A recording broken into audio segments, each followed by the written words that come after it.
Hello, this is Julie Hogue with Vegetarians and Meat Lovers, a split table recipe podcast. I podcast about food and how to cook for people who are in a family who are split somehow. And I pretty much focus on vegetarian and meat eaters. How do you cook for such a different type of group? You don't want to be a short order cook, right? So you've got to figure out ways to do that. So I create recipes. This particular recipe is a vegetarian one. However, you could add meat if you wanted to. You could make 2 crockpots. That's an easy fix, right? That's an easy way to make it be a hybrid recipe, which is what I call when you do 2 different diets, I guess you want to call it, within the same recipe. And I do this a lot because I've been a vegetarian since about the 8th grade, and I really kind of wanted to start around the 5th grade when I really found out what was going on. But I tried it a few more years, and then I was just like, nope. I am a vegetarian. That's who I am. That's what I'm going to do, and I've lived that way ever since. But my husband eats meat. My children eat meat. I was never one to push it on them. So I let them decide, and they chose to eat meat, which is fine. That's their choice. I'm not one of these parents that push things on them. Anyway, let's get on to the easy sweet bean crockpot vegetarian chili. And, this one is really an interesting chili. I love fall for chili. We always have chili on Halloween at my house, and it's something we've done forever. It started because we needed something easy and ready right before trick-or-treating. So literally, we've been doing this since my children were young and trick-or-treating. Now they're all teens, and my oldest is actually 22, believe it or not. I can't believe it. But we started this because then it was like already ready, right? So then getting the kids in their costumes and people coming to trick-or-treat wasn't making a dinner. It was already ready. So this has now become a tradition at our house, and our kids just know Halloween means chili. This one, however, is an easy sweet bean crockpot vegetarian chili, and it's super easy and quick to set up. And if you want to make a meat to it, I'm not a meat eater. I can't give you exact ideas on that of what it tastes like with meat, but I would imagine, like ground pork would be good in it, browned ground pork, or chicken. If you want to add meat. I'm curious if anybody ever tries that and how it tastes.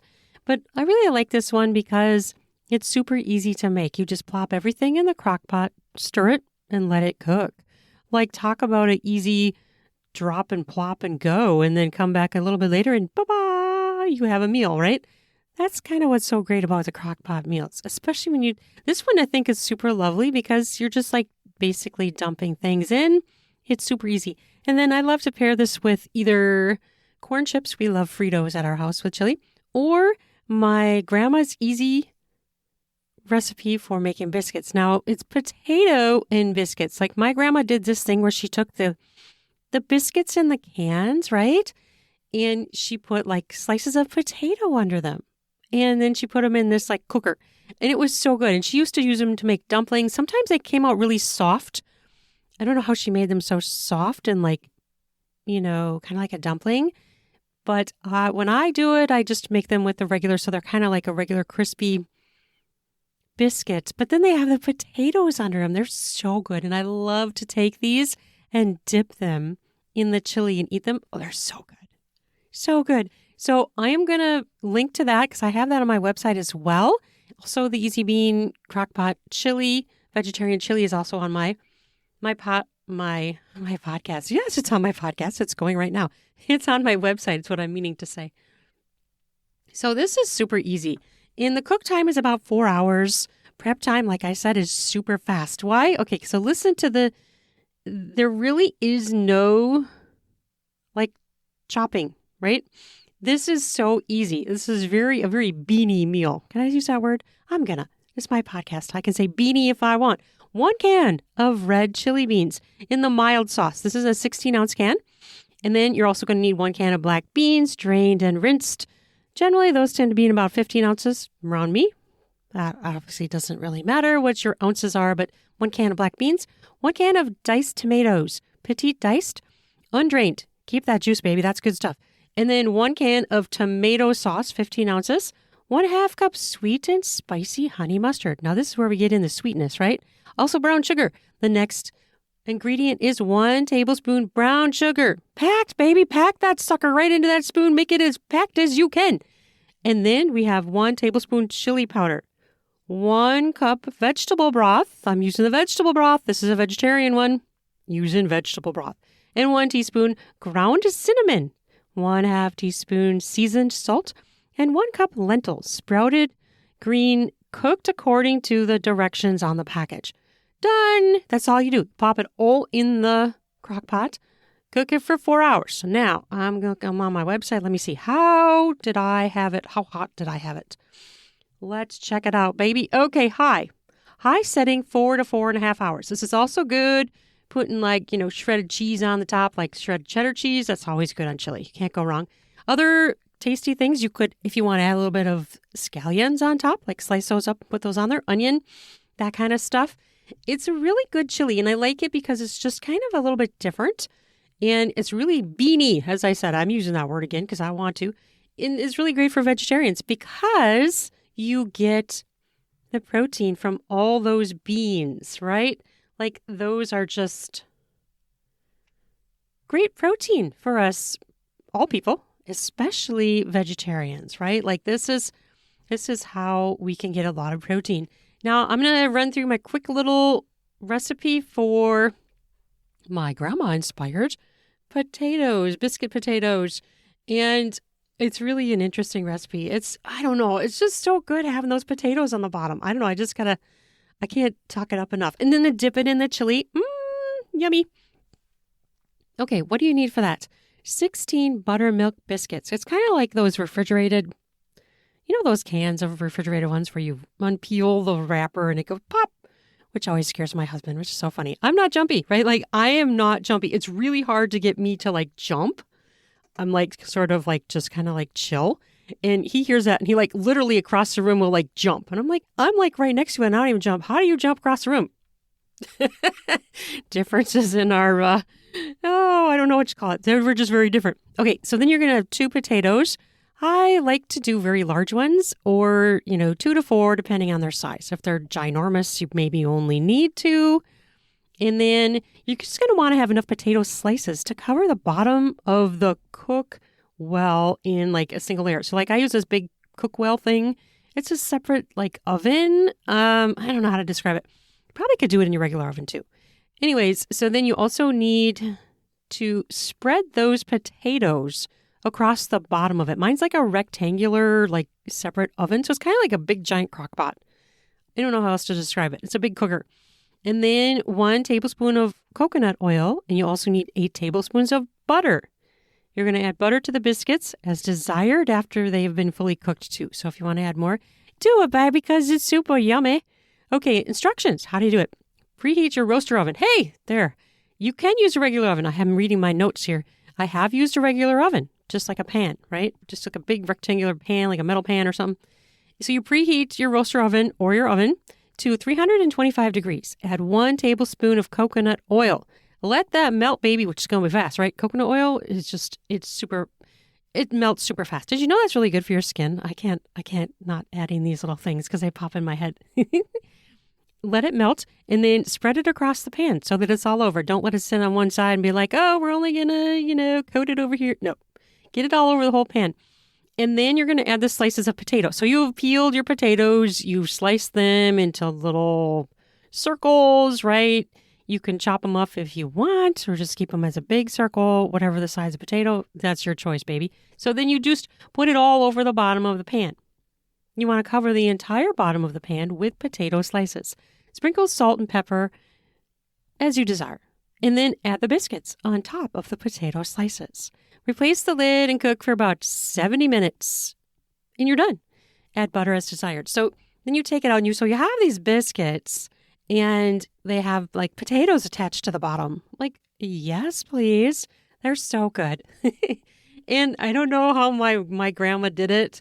Because she made them more like dumplings. So I don't know if she had liquid in there. I don't know. She's not here anymore, unfortunately, so I can't ask her. But I know this is how she did them, except she did something to make them dumpling-like. And I'm wondering if she did it underwater. I don't know. I don't know how she did it. But anyways, this is really good. This is really good. So, and it's just super good with chili. I also have a chili recipe on my podcast that has meat in it. It's a hybrid double crockpot chili recipe where you can make one crockpot with meat and one without. That one is not a sweet chili recipe, but this one is. So I hope you really enjoy this. It's definitely a different kind of chili, which I love to do different kinds of things all the time because it's just fun, right? It's just fun. So it's fall and we lost, I think 22 trees along our backyard due to the emerald ash crap disease and then some kind of vine. So my husband has been chopping down all these trees and chopping them up, and we've all been helping here and there, and he's finally done. And he hired one of those grinders, so it's like wood chip graters. And yesterday with my middle son and my youngest son, they sent all the tops of these trees through this and made wood chips. So now we got rid of our playset, which is super sad. Our trampoline and our playset, because our youngest is 16 and he doesn't even really want it anymore. So now we have this big giant area that's sand. We're trying to figure out what do we do with it. So we're going to turn it into a garden. So he got the idea, instead of hauling all of this, the trees away to compost and then pay to get rid of them, why not grind them up and use them as wood chips? So the bottoms of the trees are going to become logs for bonfires. And so he's chopping those up today. But then on the playset, there's all the wood chips. And he had this pile and we're like, we're going to need to buy more chips, right? Well, he spread it out and it covered the entire thing. It's so deceiving. Anyways, my whole point of this is life changes, right? Things change. And in the fall, I never would have thought my husband's chopping down trees and putting them where our playset used to be. Like, that's kind of sad, right? And to lose all those trees. But all the trees that are left there, the baby trees, maybe they can grow big and give us back our privacy, because it's right along a fence and a walking pathway. So we always thought of those trees as our lovely little extra barrier to have privacy. So we lost that because of the emerald ash. But anyways, my point is, hey, we can make lemonade. We are making lemonade from this situation, right? Other exciting things that we're doing in the fall, my family does a pumpkin carving contest every fall. We all go to a pumpkin patch, pick out pumpkins. We do all the stuff at the pumpkin patch. We're going to Den's. If you're in Minnesota, Den's is a cool place. They have lots of things for kids. They have a hayride, they have a big giant area where you can go and get pumpkins. They have things for all different ages too. They got this big giant corn pit. Oh, it's crazy. And I tried walking in it. It's so hard. It's so hard to walk through millions of corn kernels. It's kind of like walking through snow. The kids love it though. And they have this place set in there and people jump off of it, jump into the corn. Like it's a big swimming pool, right? But it's corn kernels. It's crazy. They have a maze, of course, corn maze and corn, whatever. What are those things called? The stalks. Yes. And then they also have some other things too. They have food. They sell some things. They have squash. I bought squash from them last year. And then I think they have like a wine tasting or beer tasting or something extra there as well. So it's a great place. So then we go back and we usually go to my stepmom's and we carve pumpkins, and then everybody judges the pumpkins. Well, all the kids get a prize. We just call the pumpkins or whatever, hey, who thinks which pumpkin is the happiest pumpkin? Which one's the scariest? Blah, blah, blah. It's not really like a judging. It's kind of like a declaration and an unofficial voting. And then all the kids get prizes. And then we eat. We made pumpkin seeds. So we're doing that this coming weekend, although we're doing it at my sister's this time because she's closer to the patch. So anyways, that's what's going on in my world. And I made this amazing recipe last night too, which I hope to bring on the podcast as well. Buddha bowls. I'm kind of obsessed with bowls right now. I don't know what that is. But I'm making all these different bowls. And I had to modify the recipe because I couldn't find all the ingredients. So that's one that I hope to put on the podcast soon too. And if you caught recently, I did the burrito bowls. That was a really fun one too. And, recipes can sometimes be a starting ground for you. And it doesn't mean you have to invent the wheel, but you can take a recipe and modify it. I do it all the time, especially because I need a vegetarian portion and a meat portion. So I'm constantly modifying other recipes, making them my own, making them work. And then sometimes you just can't find the ingredients, right? Like I was trying to find tahini sauce or tahini paste yesterday. Could I find it? No. There was no tahini to be found anywhere. I'm like, what is tahini sauce? I don't even know. You need like a boatload of sesame seeds is what you need to make it. And I'm like, I am not going to buy that many sesame seeds and crush them up and turn them into a paste. So we went to sriracha mayo, and that was very good. So my point is, make it work for you. You can do it. I do it.